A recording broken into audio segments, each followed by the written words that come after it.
9 days before his death, Chuck Norris posted a video of himself sparring in Hawaii, celebrating his 86th birthday and joking that he didn't age, he leveled up. 9 days later, the man the internet had killed off in hoaxes more times than anyone could count was actually gone. And this time it wasn't a rumor. What he left behind, both in fortune and in family secrets, turned out to be far more complicated than the tough guy image ever let on. A death the world almost didn't believe.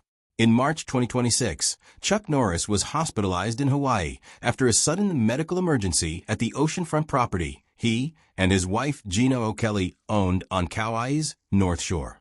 He died there on March 19th at 86 years old.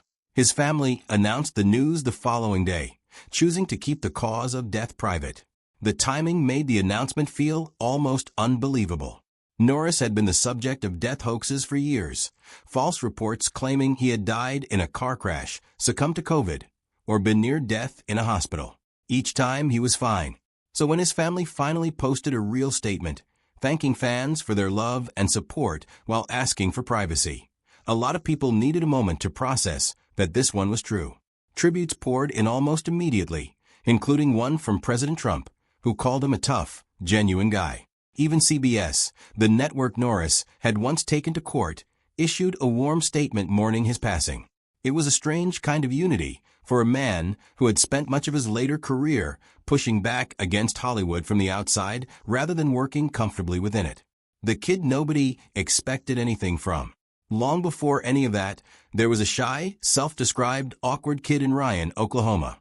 Carlos Ray Norris was born on March 10, 1940, and nearly didn't survive infancy, arriving with dangerously low oxygen levels. His mother worked low-paying jobs to hold the family together while his father, a World War II veteran, struggled with alcoholism and was frequently absent. Norris later wrote that the house felt calmer when his father wasn't around, and tense whenever he was. The family bounced between Oklahoma, Kansas, and California chasing work. By the time Norris graduated high school in 1958, he was a slight, unremarkable teenager with no real record of excelling at anything difficult. That same year, he enlisted in the Air Force and married his high school girlfriend, Diane Holchek. Stationed in South Korea, he wandered into a Tang Soo Do class almost by accident and became completely absorbed by it, training for hours nearly every night. Within about a year, he earned his black belt and later described that achievement as the first time in his life he had accomplished something difficult entirely on his own. That single realization reshaped everything that followed. After his discharge, he opened a karate school, eventually building a chain of more than 30 studios across Southern California with a client list that included Steve McQueen and Priscilla Presley. He became a multiple-time national karate champion. Then, at a tournament in New York, he met Bruce Lee, and that friendship changed the direction of his entire career. From fighter to movie star, Lee and Norris trained together for years. And when Lee needed an opponent capable of matching his intensity for the climactic fight in Way of the Dragon, he brought Norris in. The film, shot on a tiny budget, went on to earn far more than anyone anticipated and introduced Norris to a global audience, ironically as the man Bruce Lee defeated on screen. After Lee's death in 1973, Norris stayed close to the family, spending time with a young Brandon Lee and sharing stories about his father. It was McQueen who eventually pushed Norris toward acting seriously, telling him plainly that he had the presence and just needed the technique. Norris took lessons, landed small roles, and when no studio wanted to distribute one of his early films, he and his team rented theaters themselves rather than let it die quietly. The gamble worked, and by the early 1990s, he had built a substantial career and a loyal following, but nothing yet that would cement him as a permanent cultural fixture. The show that almost never aired. That changed with Walker, Texas Ranger, which premiered on CBS in April 1993 and nearly collapsed before it found an audience. Its original production company went bankrupt after only a few episodes were finished, and the show was on the verge of cancellation until its premiere ratings convinced CBS to find new financial partners. What followed was 9 seasons and over 200 episodes, filmed almost entirely in Texas, with Norris controlling much of the creative direction through his own production company and insisting on the kind of grounded, morally driven storylines that matched his personal values. Norris's arrangement reportedly included a substantial per-episode fee along with a share of ongoing profits, and once international syndication kicked in, the show's reach and revenue multiplied well beyond its original network run.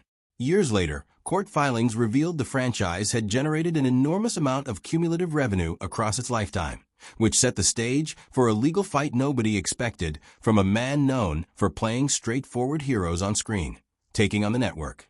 In 2018, Norris sued CBS and Sony, alleging the studios owed him tens of millions of dollars in unpaid profits, arguing their streaming and distribution agreements had been structured in a way that avoided triggering his contractual share, and that they had stopped reporting streaming revenue to him years earlier. The case dragged on for roughly 5 years before quietly settling out of court in 2023 for an undisclosed amount. Whatever that settlement amounted to is now folded into the estate his family inherits, the secret he carried for almost 30 years. For all the public image of Norris as the steady, faith-driven family man, there was one part of his life he kept hidden for decades. In 1962, while stationed in California awaiting his discharge, he had a brief relationship with a woman named Johanna, without disclosing that he was already married. She became pregnant and gave birth to a daughter, Dina, whom she raised entirely on her own after later discovering Norris's marriage. She instructed her daughter, once told the truth as a teenager, not to reach out and disrupt his life. For 26 years, Dina carried her father's name without ever meeting him. That changed after Norris's divorce from Diane became public in 1989. 2 years later, Dina wrote to him. In his memoir, Norris described walking into his living room and seeing her standing there, recognizing his own features in her face instantly, with no need for any test to confirm it. He later wrote a line about illegitimate parents existing, but no such thing as an illegitimate child, and welcomed Dina fully into the family from that point forward. By 2015, she was appearing alongside him in family vacation photos taken on the same Hawaiian island where he would eventually pass away, a detail almost nobody noticed at the time. In total, Norris had 5 children across 2 marriages and that one earlier relationship. Mike, who became a filmmaker, Eric, a respected stunt coordinator with his own motorsports career, the twins Dakota and Danny Lee, raised on the family's Texas ranch, and Dina, whose existence remained unknown to the public for nearly 3 decades. The year his wife nearly died. In late 2012, Gina underwent a series of MRI scans using a gadolinium-based contrast dye to evaluate rheumatoid arthritis. The substance is designed to pass through the body harmlessly within hours. In her case, it didn't. She described her body feeling like it was on fire within hours of the first injection, followed by tremors, kidney damage, loss of function in one arm, and severe muscle deterioration. Doctors tested her for cancer, ALS, Parkinson's, and multiple sclerosis, and every result came back negative. Convinced the contrast dye itself was responsible, Gina pushed back against her medical team, who initially dismissed the theory.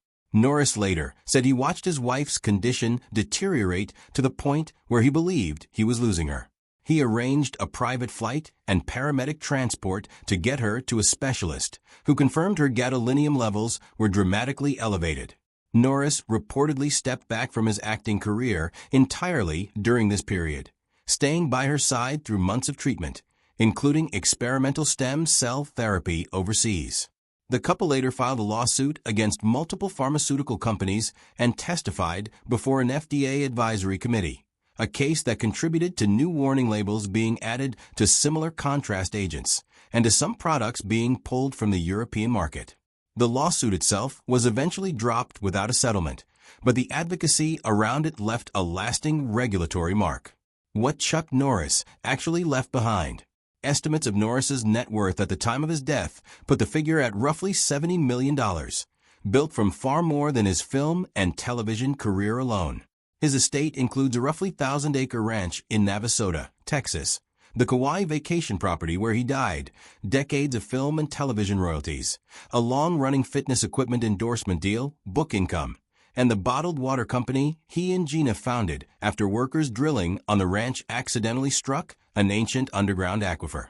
no public will has surfaced.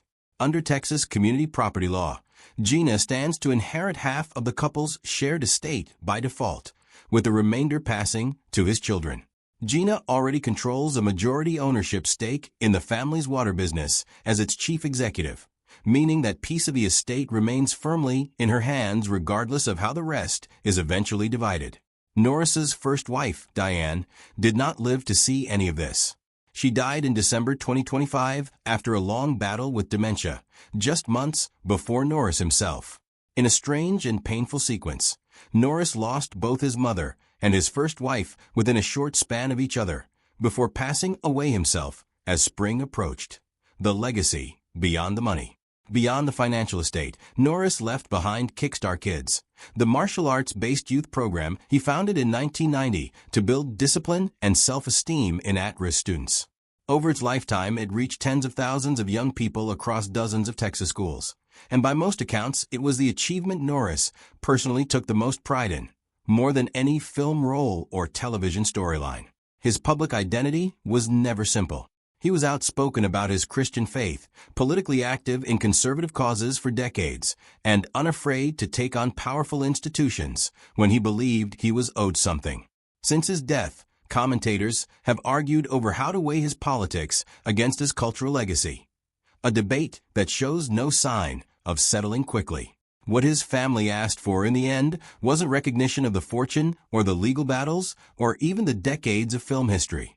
Their statement simply thanked people for loving him, not just for watching him.